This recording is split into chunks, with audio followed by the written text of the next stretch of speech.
Episode 1, Good and Bad Surprises. "Hello, Trader Joe's." Alex Ambrose answered the store phone. "I need a box of condoms and 2 packs of tissues delivered to room 1302 of the Sheraton, New York. Hurry." The caller hung up. Alex shook his head. People never seemed to be prepared. He packed the required items, put on a raincoat, and rode his electric bike toward the Sheraton Hotel in Times Square. It was 9 o'clock in the evening and raining heavily, and his pants and shoes were soon wet and filthy. Luckily, the merchandise was still dry, but he didn't dare delay any longer, so he hurried toward the hotel. When he arrived at room 1302, he knocked on the door, and it was opened quickly. "Hello, here's your..." Alex was stunned into silence. The woman in front of him was none other than his girlfriend, Kathy. She was dressed in a white robe, with her long, dark, wet hair draped over her shoulders. The scents of shower gel and shampoo assaulted his nose. "Kathy, what are you doing here?" He stared at her in disbelief, still feeling dazed. "What are you doing here?" Kathy asked. Her heart skipped a beat, and she took a small step back into the room. Her mind went blank and then started to spin. "What's wrong?" Another guy walked up to the door, wearing a robe and slippers, and Alex immediately recognized him. You dare to touch my girl?" Alex couldn't suppress the anger welling up inside him, and he started moving toward Billy, determined to teach him a lesson. "Stop!"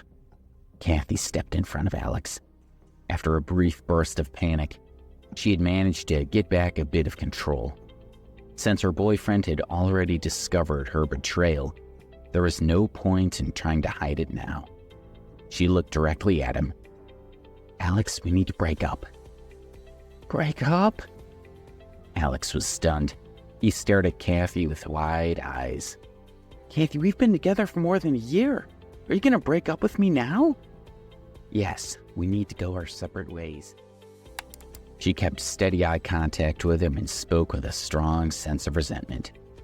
"Are you surprised? You have no money, Alex. You can barely afford anything. We never have anything nice. As long as I'm with you, people will always be laughing at me. And that just isn't the life I want. I'm too good to be living in poverty like this. I was too naive when I was in my freshman year, and I let myself get tricked into being with a loser like you."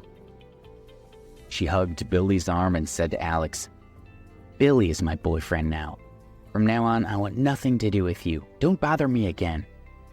"Well, seems like you're just her good-for-nothing ex now." Billy looked at Alex with a provocative smirk.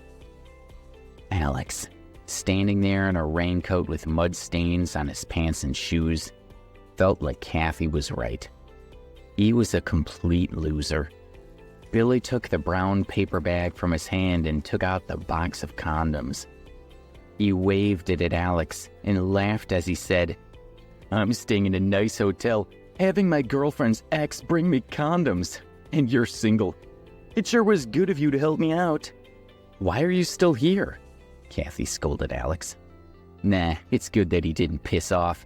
Maybe you want to see me beat him down, huh, Kathy? Gotta give a lady what she wants," Billy sneered. Alex felt utterly defeated. He slowly turned around and walked out of the room. "Bro, you're not even taking the money? Nice. I get a girlfriend and a gift." Billy felt great watching Alex slumped, dejected posture as he closed the door behind him. When Alex left the hotel, it was raining even harder than before. He took off his raincoat, allowing the cool rain to drench his entire body and help clear his head. Kathy had discarded him because she believed he had no money. Losing such a materialistic woman should be something to rejoice over. So why should he be sad? His phone vibrated in his pocket. Alex took it out and glanced at it. But when he saw the number, he stopped walking. His entire body was shaking as he... After a review, the Ambrose family has decided that their son Alexander has met the conditions required for entitlement to his inheritance. From today onward, control of his property will be returned to him. The bean-sized raindrops plopped onto the screen, causing the text message to gradually become blurry. Alex's mind began to spin. Not for this message, Alex would have almost forgotten his identity as a super rich kid. Over the last 7 years, his family had been assessing him, withholding his fortune until they were satisfied he met their draconian conditions. And now, finally, it was over. Everything that rightfully belonged to him was finally his to claim. Alex woke up early the next morning and drove to the city. In a great mood, he got out of his car and went straight to First Republic Bank, right in the heart of the wealthiest part of the central business district of New York, Manhattan. An assortment of luxury cars were parked around the bank. The people walking in and out of the surrounding plaza were all rich. It was obvious from their clothing and demeanor. Alex strode to the door of the bank and pushed it open. Ouch! The main door could be opened both inward and outward, and Alex had been a bit careless when he pushed it open from the outside. As a result, the door had bumped into a long-haired young woman who had been heading out of the building. He quickly apologized. "Sorry, I didn't see you." "What do you mean you didn't see me? What, am I invisible?" She held a hand to her forehead and glared at him. The bank's assistant manager, Karen Matthews, had noticed the incident and hurried over. She checked on the woman first and then looked at Alex in disapproval. When her gaze swept over him, a trace of suspicion appeared on her face. First Republic Bank was different from most banks, as the clientele were almost exclusively high-end business people. Karen knew the young woman was there with her father, but she didn't know why Alex was there. Judging from his appearance and age, he wasn't their usual type of customer. "Sir, can I be of assistance?" she asked with a polite but forced smile. Alex simply said, "I'm here to withdraw money." "Withdraw money?" the sullen woman asked, sneering at him. "Do you have a card?" Karen asked, continuing to smile politely. Getting an exclusive First Republic Bank card was not easy.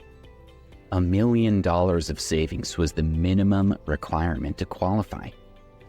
Karen felt certain that the man in front of her couldn't have much experience with the bank and wouldn't know their rules. Perhaps he had thought that other banks' cards could also be used here. "No," Alex replied, shaking his head. The woman he had accidentally hit with the door couldn't help but giggle when she heard his honest reply. He wasn't worth any more of her attention. "Let's go." Her father had walked up, still arranging the documents he was carrying. "My dad and I are leaving." The woman shook Karen's hand and then looked over at Alex. "Miss Matthews, having someone like this around could damage your bank's image and upset your customers. I hope this will not happen again." With that, she took her father's arm and opened the door. "Take care, Mr. Scott." Karen followed them out a few steps, watching as they got into a car and left. Turning around, she headed back inside, having made up her mind to encourage Alex to leave as soon as possible. There was no one standing where Alex had been. "Oh, where's he gone?" she wondered. Was it possible that the kid had been embarrassed and had quietly slipped away? She felt relieved at the thought.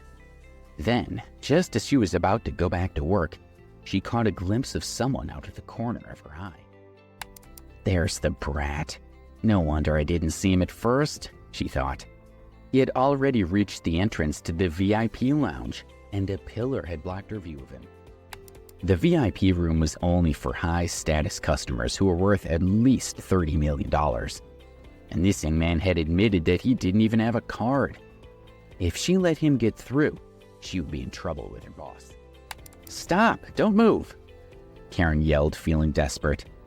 The other customers all looked around at her, obviously annoyed by her shouting. She could only smile apologetically as she walked quickly toward Alex.